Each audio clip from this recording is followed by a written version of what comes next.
Today for Devotions with Daniella, we are reading from the second book of Daniella, The Culting of America, coming soon.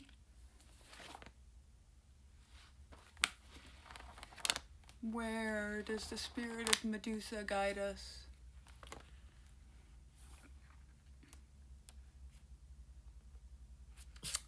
All right, we are going to read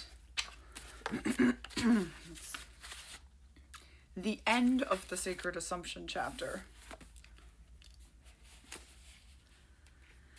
This intoxication, hang on. An electric sense of excitement can take over in groups like cults. Heaven's Gate comes to mind, but you can also see it among soldiers. In my memoir, a chapter titled Drink the Kool-Aid, which you can get signed copies of attached here, Uncultured, I describe the intensity of Army basic training and how it felt like the identity-breaking indoctrination cult scholars talk about. I recall that big moment when we officially became soldiers and how closely it resembled the graduation ceremony, in other words, memorial service, of my cult's prophet so many years before.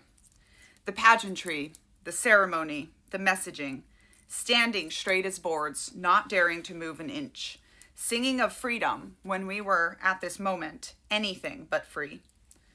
Despite my feelings of apprehension, I also felt the stirrings of fervor, of dedication, and the sweetly sad idea of death in service of country. I saw commitment and pride overtaking fear and exhaustion in the faces of the trainees around me. It was a familiar sensation. I remember seeing that same kind of excitement back in 1993 among the uncles and aunties in the Children of God, when they believed the apocalypse was just around the corner. As Y2K got closer, it felt like they almost wanted the disaster to come, like they craved it, because it would validate the years of dedication and sacrifice they'd put in. That mix of commitment and excitement can be intoxicating, whether you're in a cult, an army, or any other high-pressure group. But as I learned, that feeling of fervor can also be a warning. When dedication becomes absolute, it's easy to lose sight of the bigger picture and fall under the influence of the sacred assumption. Lorne Dawson writes, as one researcher of Islamic terrorist groups in Pakistan points out, when I began this project, I could not understand why killers I met seemed spiritually intoxicated. Now I think I understand. They seem that way because they are. This intoxication can become a kind of addiction, leading to cult hopping, moving from one extreme group to another, which happens more often than you'd think. It's exactly what I did when I joined the U.S. Army only a few years after leaving the cult I grew up in. In some ways, the military almost felt too easy because I was already used to suppressing individuality and sacrificing myself for the group's mission. When a person leaves one cult, they often find themselves seeking that same intensity and sense of mission, purpose, and community elsewhere, only to land in another group that demands the same level of conformity. And when your identity is being defined for you, that's when you're most vulnerable to being radicalized.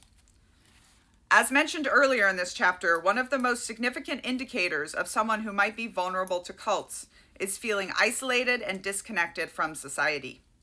This vulnerability is especially prevalent in addicts and alcoholics, who you'll often hear in AA meetings talking about their lifelong search to fill the God-sized hole inside themselves. Both the craving for relief and the addictive tendencies themselves play a huge role in why people, especially addicts and alcoholics, get sucked into groups like cults. At first, these groups offer a way out of their vices, strict rules, a whole new lifestyle, and most importantly, a sense of belonging and acceptance.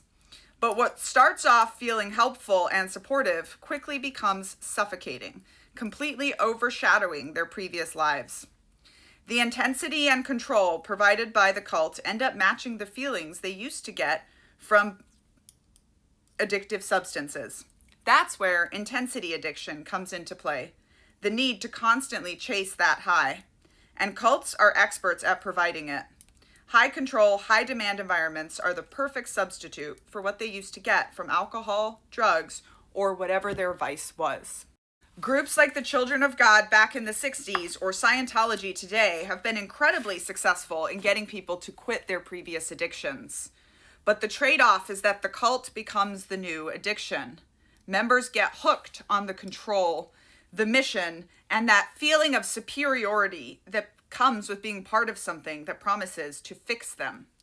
Even well-meaning groups like AA, which genuinely aims to help people abstain from alcohol, can sometimes fall into this trap.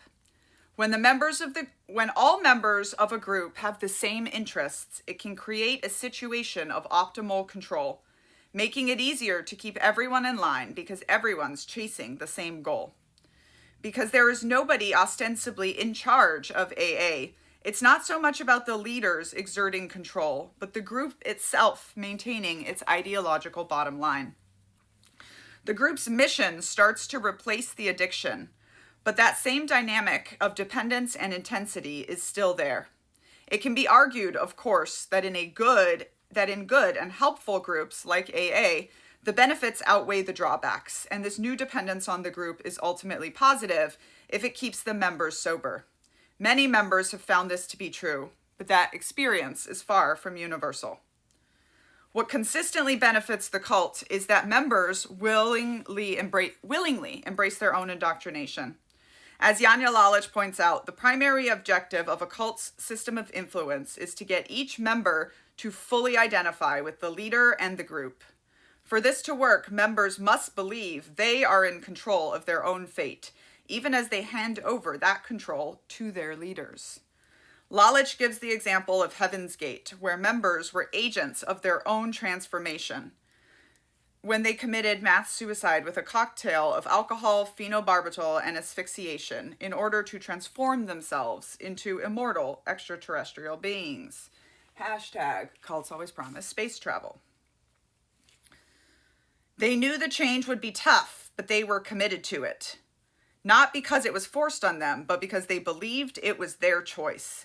This sense of ownership over the process makes it even harder for them to recognize the manipulation at play. Once they've fully committed, members become so tightly bound to the group's control that any critique from an outsider is met with immediate defense, often invoking the group's sacred assumption. Passionate AA members might say, "But we are saving lives," sidestepping the group's problems, including its less than impressive success rate. Still, belief in the group's life-saving mission keeps members devoted when faced with contrary evidence. Willingness to embrace the group's doctrine as a personal choice reinforces the group's grip. The member isn't just following orders, they're actively choosing to conform. The illusion of autonomy makes it incredibly difficult to break free, even when the methods clearly aren't working. Members see themselves as the heroes of their own story, which is exactly what a cult or high control group wants them to believe. This reveals a deeper, uncomfortable level of the sacred assumption that even something we can all agree is good and saving lives isn't as clear-cut as it seems. We are asked to assume that saving lives is the ultimate good, but at what cost? What else is lost or harmed along the way? Who is then responsible for any damage those saved lives cause? The Children of God sex cult got tens of thousands of people sober too. Did that automatically make them good? One of those people was a founding member of Fleetwood Mac, Jeremy Spencer, who would never touch a drug again in his long life. But go ahead and Google the accusations of what Jeremy Spencer went on to do with his saved life. The Children of God even had a name for this kind of recruiting: getting high on Jesus. And then, with those lives they saved, they built the world's most notorious sex cult and devastated the lives of their second, third, and fourth generation members. And nobody saved us. I've been accused of causing deaths simply by suggesting parallels between AA's tactics and those I experienced growing up in the cult. But I believe it's possible, necessary in fact, to ask critical questions of the groups we are part of, especially our most beloved, and especially those we join when we are at our most vulnerable, exactly when it's hardest for us to ask those questions and advocate for ourselves. Questioning is the only way to ensure a group's continued integrity and our own autonomy within it. You can get pre-order copies of Culting